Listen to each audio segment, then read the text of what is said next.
చందనోదకంతో శివలింగానికి అభిషేకం చేస్తే దాని చేత పరమశివుడు విశేషంగా అనుగ్రహిస్తాడు.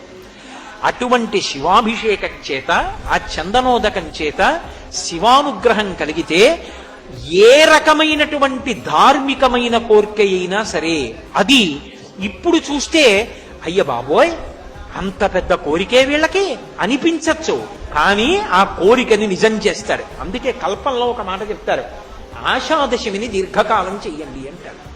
జ్ఞాపకం పెట్టుకుని వరలక్ష్మీ వ్రతం ప్రతి సంవత్సరం ఎలా చేస్తారో ఆషాదశమి నాడు పురుషుడు శివాలయంలో చందనోదకంతో అభిషేకం చెయ్యాలి.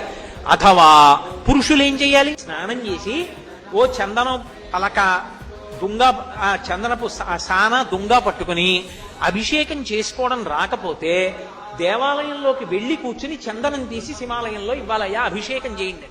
వాళ్ళు అభిషేకం చేస్తున్నప్పుడల్లా ఈ చందనం కలిపి అభిషేకం చేస్తారు.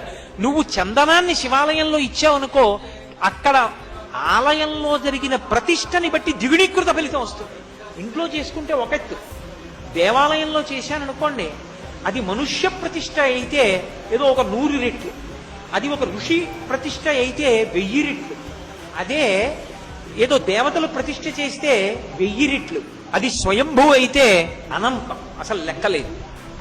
కాబట్టి చాలా తేలికగా జీవితంలో తరించి లక్ష్మీ కటాక్షాన్ని కల్పించగలిగినటువంటి పూజలన్నీ కూడా శ్రావణ మాసంలోనే నడుస్తాయి. మీరు ఒక విషయం బాగా గమనించాలి, శివ పూజ లక్ష్మి యొక్క అనుగ్రహమునకు కారణము.